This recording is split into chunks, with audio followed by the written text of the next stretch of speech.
Selamat kita berjumpa lagi dalam ibadah minggu terakhir di bulan Agustus pada pagi hari ini, dan juga minggu terakhir bulan kebangsaan Gereja Masehi Injil di Timur.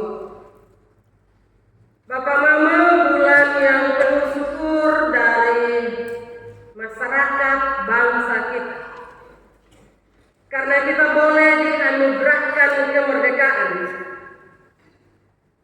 selama 80 tahun. Bapak Mama, usia 80 tahun ini menunjukkan betapa mengertinya masyarakat Indonesia akan arti kemerdekaan itu. Betapa kuatnya pemerintah kita menjaga stabilitas nasional dan kedaulatan negara ini.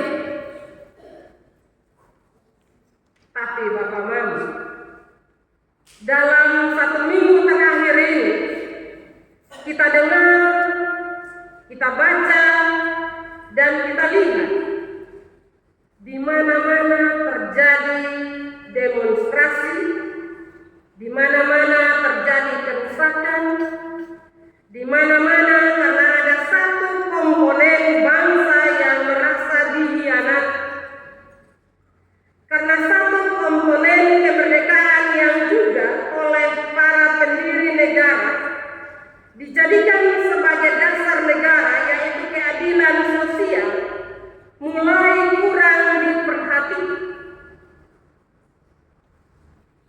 Dalam keadaan hidup seperti ini, Bapak Mama, firman Tuhan datang mengingatkan kita melalui surat Rasul Paulus yang kedua kepada jemaat di Korintus.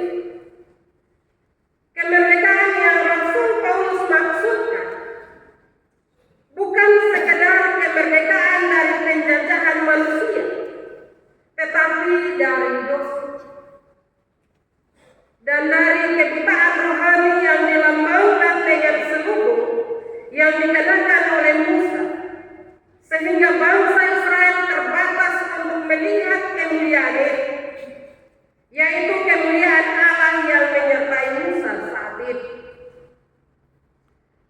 Bapak Mama, saudara-saudara yang saya kasihi dalam Tuhan, karena Allah adalah Roh, melampaui ruang dan waktu yang dapat menempati hati kita.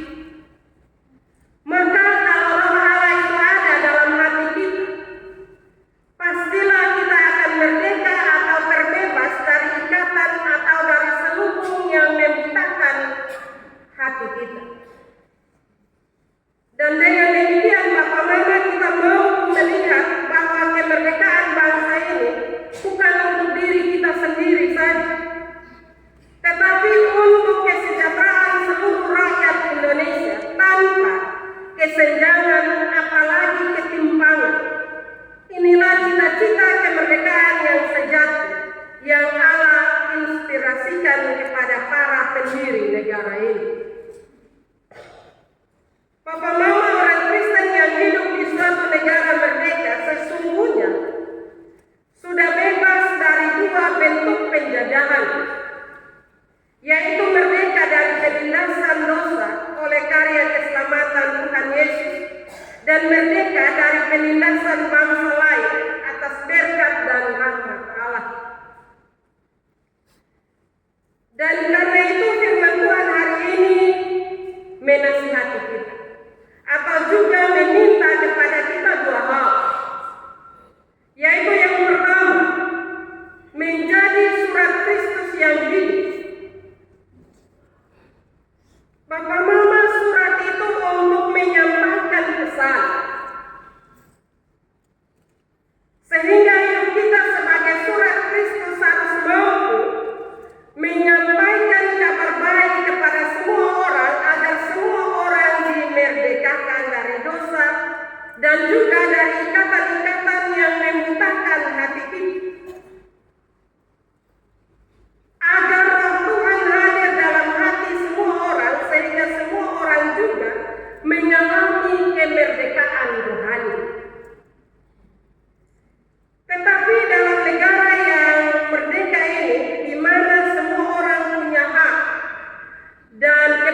dan siap sedialah pada segala waktu untuk memberi pertanggungjawaban kepada tiap-tiap orang yang meminta pertanggungjawaban dari kamu tentang pengharapan yang ada padamu. Tetapi haruslah dengan lemah lembut dan hormat. Ini yang soalnya Bapak Mama. Ini salah satu cara yang hidup sebagai surat Kristus yang tertulis dalam kitab pertama Petrus pasal 3 ayat 15. Bapak Mama, surat itu juga punya fungsi untuk dibaca oleh orang lain. Surat itu bukan kita baca sendiri ya Bapak Mama, tetapi harus dibaca oleh orang lain. Karena itu Bapak Mama, hidup kekristenan kita harus menggambarkan atau mencerminkan kabar baik.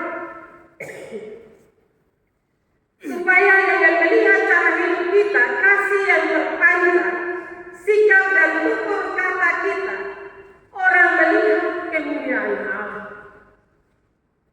Dalam hidup yang mencerminkan kasih Allah, tanpa suara, tanpa kata, pemberitaan Injil sudah terjadi. Bapak Mama, surat yang baik itu harus bisa dibaca. Yang namanya kalau kau kirim surat di orang, pasti kau akan tulis dengan baik, supaya ketika kita alamatkan surat itu pada seseorang, dia bisa baca dengan baik. Bapak Mama, kalau tulisannya tidak bisa dibaca, maka pesannya tidak bisa diterima atau dimengerti. Jadi Bapak Mama, sebagai surat Kristus, kehidupan kita juga harus bisa dibaca atau juga dikenali. Contoh yang sederhana, kalau di gereja, mulut kita pakai untuk puji Tuhan, tapi di rumah mulut yang sama kita pakai bamaki, kita pakai hina orang, kita pakai omong orang, maka fungsi mulut kita jadi kabur.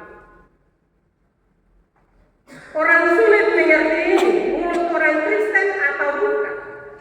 Dan disitulah sering nama Tuhan tidak dipermuliakan. Tanpa sadar, itu sering dan selalu kita ungkapkan. Di rumah beda dengan di gereja, padahal tidak. Seharusnya orang yang sama, mulut yang sama, kita pakai untuk memuliakan nama Tuhan, maka di mana saja kemuliaan Tuhan itu harus nampak, sehingga orang lain melihat kemuliaan Tuhan itu, mereka melihatnya lewat kehidupan kita.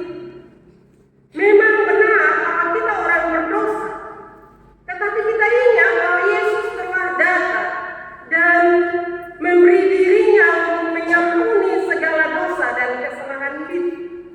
Sehingga jangan mau tetap tinggal dalam dosa dan terus mengagungkan bahwa kita manusia. Seharusnya kita berupaya, karena Rasul Paulus dalam suratnya mengatakan bahwa kita adalah surat Kristus, di mana letak kehidupan kita sebagai surat Kristus untuk orang membacanya. Apakah orang hanya membaca diri kita hanya ketika kita di gereja? Tidak. Seharusnya di mana saja kita berada, orang harus bisa membaca dengan baik. Orang bisa mengenal Kristus lewat kehidupan kita, karena kita adalah surat Kristus. Bapak Mama, saudara-saudara yang saya kasihi dalam Tuhan kita Yesus Kristus, karena itu marilah kita minta Roh Kudus membimbing kehidupan kita, sehingga tidak membingungkan para pembaca surat ini. Kita jadi surat Kristus, jangan sampai kita menjadi surat Kristus yang susah orang mengerti, maka penginjilan berjalan lambat dari kehidupan kehidupan kita. Supaya penginjilan kita berjalan baik dan terus menerus, maka kehidupan kita harus bisa dibaca. Hal yang kedua, transformasi hidup sebagai bukti kemerdekaan. Ayat 18 berkata, kita semua mencerminkan kemuliaan Tuhan dengan muka yang tidak terselubung. Dan karena kemuliaan itu datang dari Tuhan yang adalah Roh, maka kita diubah menjadi serupa dengan gambarnya, dari kemuliaan kepada kemuliaan. Kita sudah dimerdekakan dari dosa, maka dalam kemerdekaan itu harus kita isi dengan menghindari dosa dan tidak berbuat dosa terus menerus. Ini baru namanya transformasi. Ada perubahan, ada peningkatan. Tapi kalau hari ini baik, besok rusak lagi. Ini hari badamai, besok bentrok lagi. Ini hari datang gereja, tapi 2 minggu tidak datang lagi. Ini bukan kemajuan, tetapi jalan di tempat.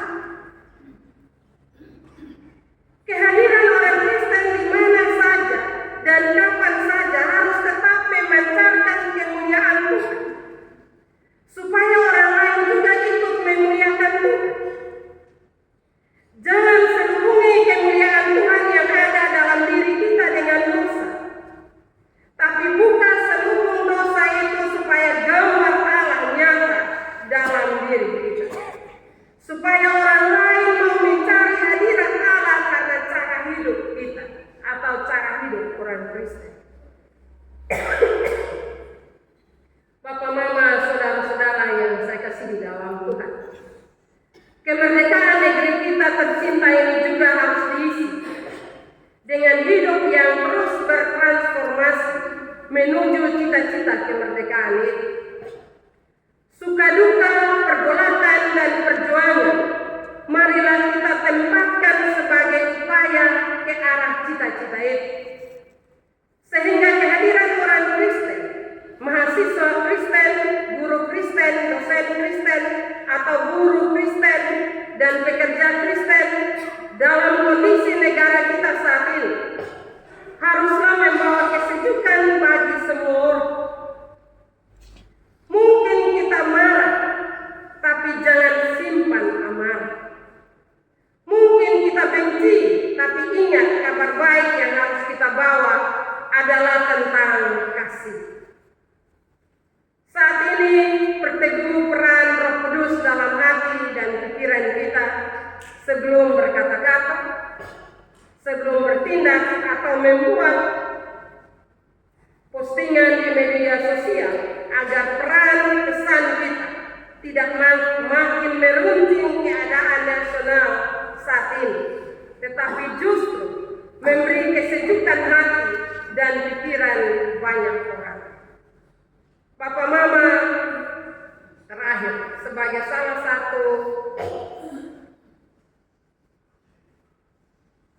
dalam kehidupan kita, juga saya berharap agar cerita, pesan, dan canda jura kita di media sosial tentang ikatan cinta kasih kita dalam jemaat kita, doakanlah sebelum diposting, agar oleh Roh Kudus kesan kasih itu disampaikan dengan membawa damai sejahtera dalam kehidupan kita semua. Marilah Bapak, Mama, saya ajak kepada kita semua, kitalah yang akan membuat hidup kita damai sejahtera.